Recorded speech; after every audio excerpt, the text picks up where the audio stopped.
Hi students, VHSC first year CRB course പഠിക്കുന്ന കുട്ടികൾക്ക് entrepreneurship development എന്നൊരു പേപ്പർ ഉണ്ട്. ഈ ഒരു ഭാഗത്ത് ഫസ്റ്റ് വരുന്നതാണ് എൻ്റർപ്രണർ ആൻഡ് എൻ്റർപ്രണർഷിപ്പ് എന്നുള്ളത്. സംരംഭകനും സംരംഭകത്വവും എന്നുള്ള കൺസെപ്റ്റ്. എൻ്റർപ്രണർ എന്നുള്ള കൺസെപ്റ്റിനെ കുറിച്ച് ആദ്യം പഠിക്കണം. എന്താണ് എൻ്റർപ്രണർ എന്നുള്ള ഡെഫിനിഷൻ അറിഞ്ഞിരിക്കണം. അവരുടെ ക്യാരക്ടറിസ്റ്റിക്സ്, അതുപോലെ അവരുടെ ഫങ്ഷൻസ്, അതായത് അവരുടെ സ്വഭാവം അല്ലെങ്കിൽ അവരുടെ രീതികൾ, അവരുടെ ഡ്യൂട്ടികൾ, ക്വാളിറ്റി ഓഫ് എൻ്റർപ്രണേഴ്സ്. ഒരു എൻ്റർപ്രണറിൻ്റെ ക്വാളിറ്റി എന്തായിരിക്കണം എന്നുള്ളത് അറിഞ്ഞിരിക്കണം. Then mind set of employees vis entrepreneur. എംപ്ലോയീസിൻ്റെയും അതുപോലെ എൻ്റർപ്രണറിൻ്റെയും മൈൻഡ് സെറ്റ് അറിഞ്ഞിരിക്കണം. ഡിഫറൻഷിയേറ്റ് എൻ്റർപ്രണേഴ്സ് ആൻഡ് എൻ്റർപ്രണർ, അത് തമ്മിലുള്ള വ്യത്യാസം മനസ്സിലാക്കണം. Then entrepreneurship concept, characteristics, process. ആദ്യം നമ്മൾ എൻ്റർപ്രണർ എന്താണെന്ന് അറിയണം. പിന്നെ എൻ്റർപ്രണർഷിപ്പും അതിൻ്റെ കൺസെപ്റ്റും ക്യാരക്ടറിസ്റ്റിക്സും അതിൻ്റെ പ്രോസസ്സ്, അതിൻ്റെ പ്രാധാന്യം, സിഗ്നിഫിക്കൻസ്, ഇതെല്ലാം നമ്മൾ അറിയണം. പ്രോസസ്സ്, അതിൻ്റെ പ്രക്രിയയെക്കുറിച്ച് അറിയണം. Myths of entrepreneurship, role of entrepreneurship in economic development. എൻ്റർപ്രണർഷിപ്പിലെ മിത്ത് എന്താണെന്ന് അറിയണം. സാമ്പത്തിക വികസനത്തിൽ എൻ്റർപ്രണർഷിപ്പിൻ്റെ പങ്ക് എന്താണെന്ന് മനസ്സിലാക്കണം. ചാലഞ്ചസ് ഓഫ് എൻ്റർപ്രണർഷിപ്പ്, ഒരു സംരംഭകത്തിൻ്റെ ചാലഞ്ചസ്, വെല്ലുവിളികൾ എന്താണെന്ന് അറിഞ്ഞിരിക്കണം. Then social responsibility of entrepreneurship, സംരംഭകത്തിൻ്റെ സോഷ്യൽ റെസ്പോൺസിബിലിറ്റി എന്താണെന്ന് അറിഞ്ഞിരിക്കണം. ഇത്രയാണ് അതിൻ്റെ ഫസ്റ്റ് ഭാഗത്ത് വരുന്നത്. അപ്പോൾ എന്താണ് എൻ്റർപ്രണർ എന്നുള്ള ഒരു കൺസെപ്റ്റ് നോക്കാം നമുക്ക്. The word entrepreneur is derived from the French word entreprendre, which means to undertake.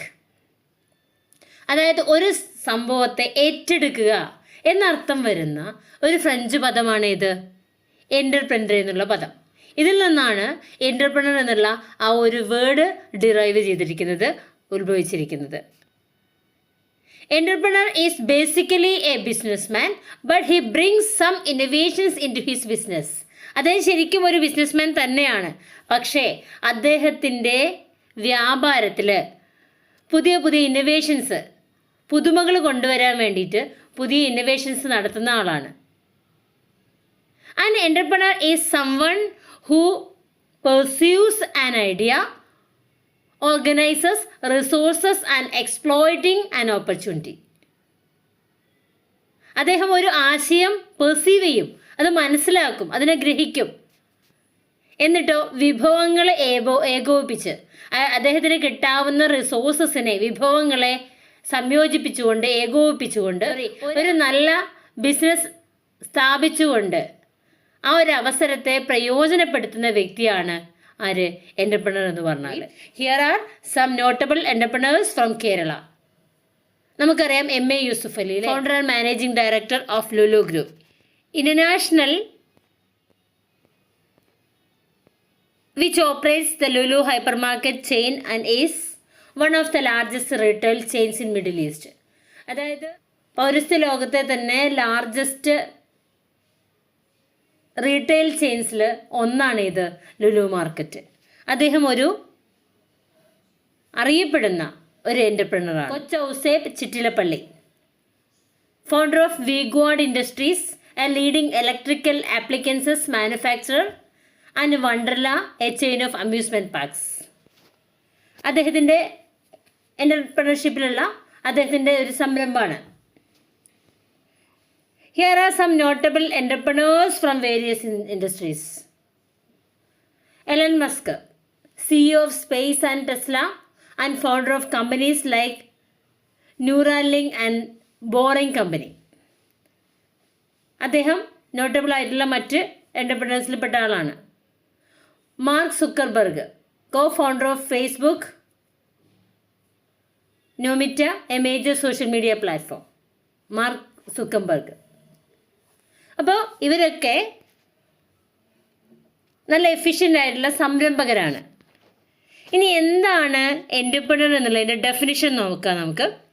According to Peter F Drucker, an entrepreneur is one who always searches for change, response to it and exploits it as an opportunity.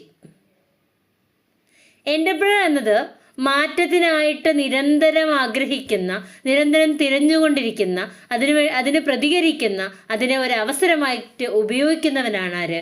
ഒരു entrepreneur എന്നത്. ഇതാരുടെ അഭിപ്രായമാണ്? Peter F ഡ്രക്കറുടെ അഭിപ്രായമാണ്. Entrepreneur എന്നത് മാറ്റത്തിനായി നിരന്തരം തിരയുന്ന, അതിന് പ്രതികരിക്കുന്ന, അതിനെ ഒരു അവസരമായിട്ട് ഉപയോഗിക്കുന്ന വ്യക്തിയാണെന്ന് ആര് പറഞ്ഞു? പീറ്റർ എഫ് ഡ്രക്കർ പറഞ്ഞു. Features or characteristics of an entrepreneur. സംരംഭകന്റെ പ്രത്യേകതകൾ എന്തൊക്കെയാണ്? ഓർഗനൈസർ, സംഘാടകനാണ്. അദ്ദേഹത്തെ കാറ്റലിസ്റ്റ് ഓഫ് ചേഞ്ച് എന്നറിയപ്പെടുന്നു, അതായത് മാറ്റത്തിന്റെ പ്രേരക ശക്തി എന്നറിയപ്പെടുന്നു. ഒപ്റ്റിമിസം എന്ന് പറഞ്ഞാൽ ആശാവാദത്തിന്റെ വ്യക്തിയാണ്. ഫോർസൈറ്റ് എന്ന് പറഞ്ഞാൽ മുമ്പോട്ടുള്ള കാലത്തിനനുസരിച്ചുള്ള കാഴ്ചകൾ ഉണ്ടാവും, അദ്ദേഹത്തിൻ്റെതായ വീക്ഷണങ്ങളുണ്ടാവും. Organising capacity, സംഘടനാശേഷി. ഒരു സംരംഭത്തെ സംഘടിപ്പിച്ചു കൊണ്ടുപോകാനുള്ള ക്രിയാത്മകമായ കഴിവുള്ള വ്യക്തിയായിരിക്കും. ഇന്നോവേറ്റീവ് സ്കിൽ, നൂതനമായ കഴിവുകളുണ്ടായിരിക്കും.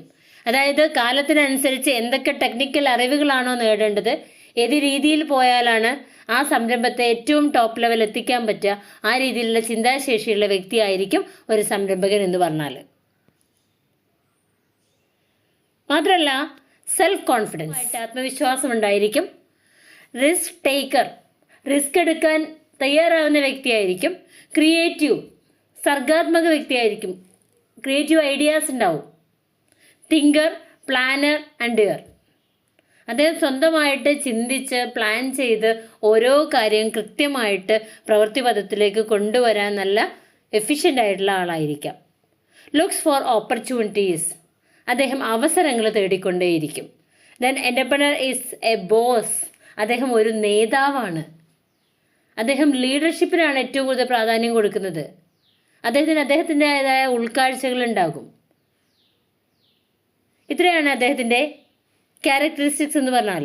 അദ്ദേഹത്തിൻ്റെ ഫങ്ഷൻ, ഒരു എൻ്റർപ്രണറുടെ ഫങ്ഷൻ എന്ന് പറഞ്ഞാൽ ഫസ്റ്റ് വരുന്നത് എൻ്റർപ്രണറിയൽ ഫങ്ഷനാണ്.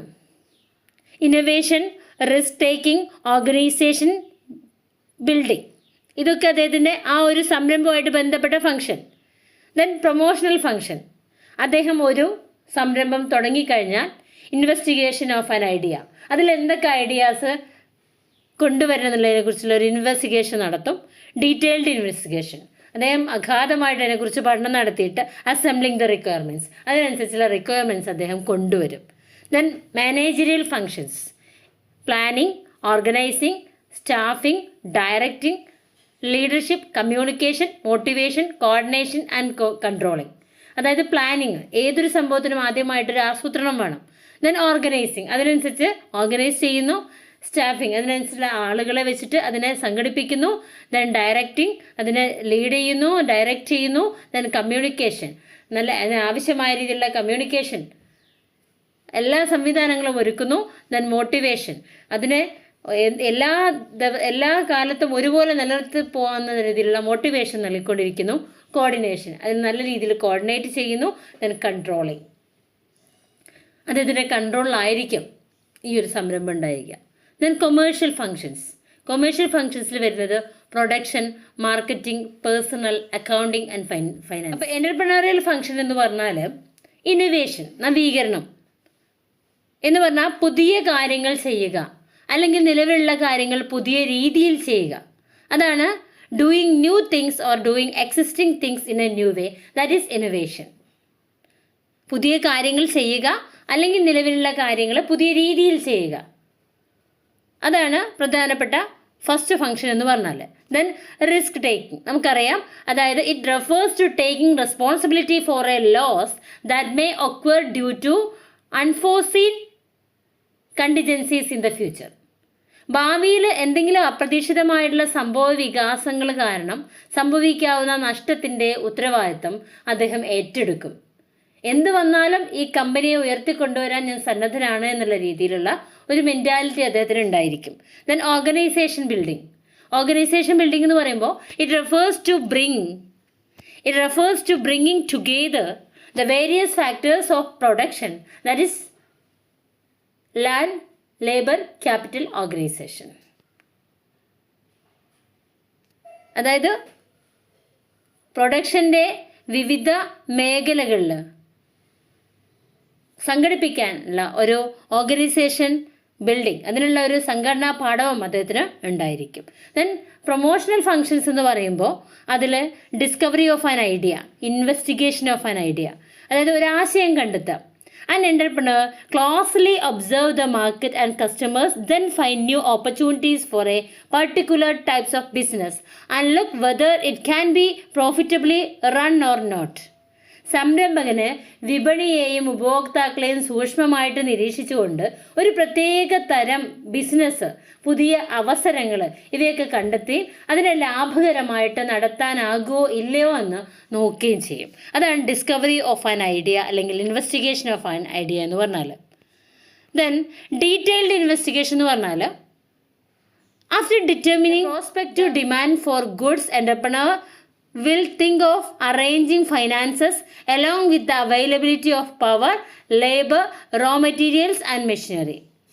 ചരക്ക് സംരംഭകൻ ആവശ്യമായ ഡിമാൻഡ് നിർണയിച്ചതിന് ശേഷം വൈദ്യുതി, തൊഴിൽ, അസംസ്കൃത വസ്തുക്കൾ, യന്ത്രങ്ങൾ ഇവയുടെ ലഭ്യതയ്ക്കൊപ്പം സാമ്പത്തികം ക്രമീകരിക്കുന്നതിനെക്കുറിച്ച് അവർ ചിന്തിക്കും. അതായത് അവരുടെ അവർക്ക് ആവശ്യമായുള്ള സംഭവങ്ങൾ സ്വരൂപിക്കാനുള്ള സാമ്പത്തികം എങ്ങനെ ക്രമീകരിക്കാം എന്നതിനെക്കുറിച്ചുള്ള ഇൻവെസ്റ്റിഗേഷനും അവർ നടത്തിയിരിക്കും.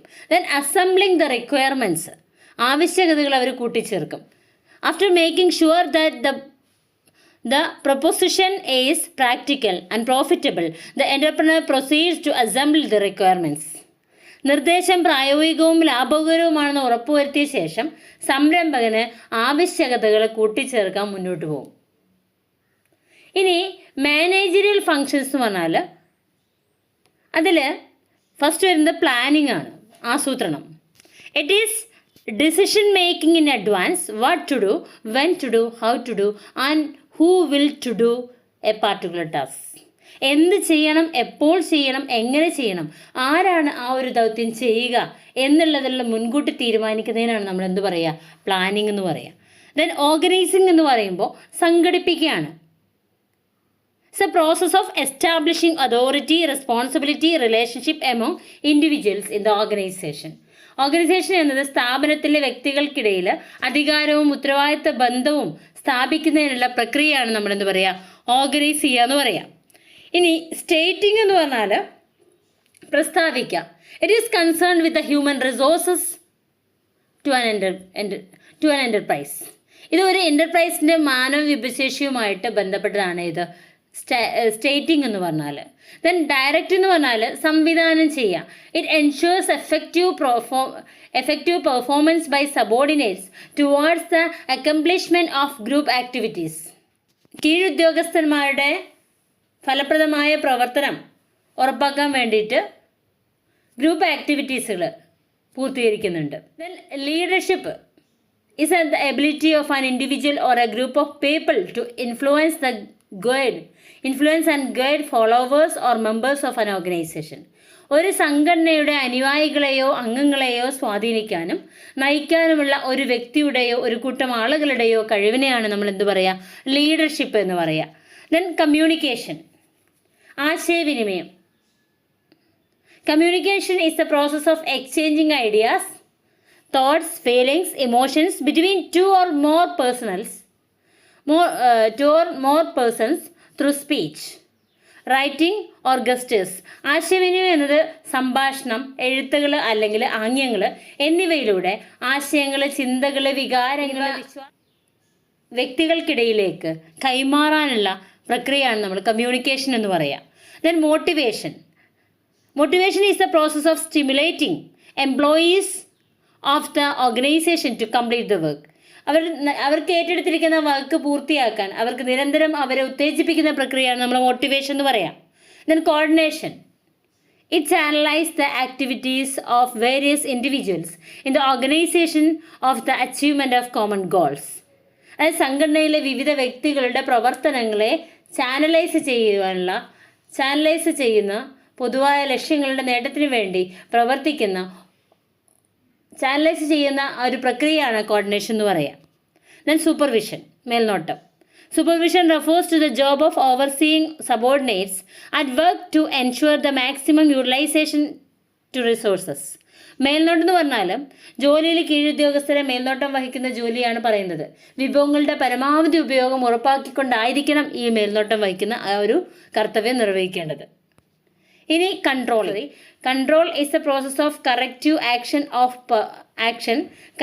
Action if performance is not according to the predetermined standards. അതായത് മുൻകൂട്ടി നിശ്ചയിച്ച ആ ഒരു രീതിയിലല്ല കാര്യങ്ങൾ പോകുന്നതെങ്കിൽ അതിലാവശ്യമായ കറക്ഷൻസ്, അതിലുള്ള തിരുത്തലുകൾ ആവശ്യമായിരിക്കും. ഇത് ചെയ്യാനുള്ള കഴിവ് ഒരു എൻ്റർപ്രണർക്ക് ഉണ്ടായിരിക്കണം. ഇനി കൊമേഴ്ഷ്യൽ ഫങ്ഷൻസ് എന്ന് പറയുമ്പോൾ വാണിജ്യ പ്രവർത്തനങ്ങൾ, അതിൽ വരുന്നത് പ്രൊഡക്ഷൻ, ഉൽപ്പാദനം, അതായത് ചരക്കുകളുടെയും സേവനങ്ങളുടെയും കൃത്യമായിട്ടുള്ള ഉൽപ്പാദനം നടക്കണം. Then finance. It is a study of entrepreneur to identify the various sources of finance and arrange them as and when required. വിവിധ സാമ്പത്തിക സ്രോതസ്സുകളെ തിരിച്ചറിയുകയും ആവശ്യാനുസരണം ക്രമീകരിക്കുകയും ചെയ്യേണ്ടത് സംരംഭകന്റെ കടമയാണ്. Then marketing. It is concerned with the movement of goods and services from the product to ultimate consumer. ചരക്കുകളുടെയും സേവനങ്ങളുടെയും നീക്കവുമായിട്ട് ബന്ധപ്പെട്ടതാണ് ഈ ഒരു മാർക്കറ്റിംഗ് എന്നുള്ളത്. അതായത് അത് കറക്റ്റ് അതിന് ആപ്റ്റായിട്ടുള്ള കൺസ്യൂമറിലേക്ക് എത്തിക്കാനുള്ള സംവിധാനം. Then personal. This function is concerned with recruitment, selection, development and remuneration of employees. Personal എന്ന് പറഞ്ഞാൽ അവിടെ ആവശ്യക്കാരായ ജീവനക്കാരെയും അവരെ തിരഞ്ഞെടുക്കുക, അവരുടെ പ്രതിഫലം നൽകുക, അതിലൂടെയുള്ള വികസനം, ഇതാണ് ഇവിടെ പേഴ്സണൽ എന്നുകൊണ്ട് ഉദ്ദേശിച്ചിട്ടുള്ളത്. ദെൻ അക്കൗണ്ടിങ് എന്ന് പറഞ്ഞാൽ it is a systematic recording of transaction of an enterprise to know the financial position. ചിട്ടയായിട്ട് അവിടുത്തെ സാമ്പത്തിക കാര്യങ്ങൾ രേഖപ്പെടുത്തി വെക്കുന്നതിനാണ് അക്കൗണ്ടിങ് എന്ന് പറയുക. അപ്പോൾ ഇത്രയാണ് നമുക്ക് ഈ ഒരു ഭാഗത്ത് പറയാനുള്ളത്. ഇനി വരുന്നത് qualities of entrepreneur or entrepreneurial traits എന്നുള്ളതാണ്. അതായത് സംരംഭകത്തിൻ്റെയോ ഗുണങ്ങളാണ് പറയുന്നത്. സംരംഭകത്വത്തിൻ്റെയോ ഗുണങ്ങളെക്കുറിച്ചാണ് നെക്സ്റ്റ് നമുക്ക് പറയാനുള്ളത്. നമുക്ക് നെക്സ്റ്റ് വീഡിയോയിൽ നോക്കാം. Okay, thank you.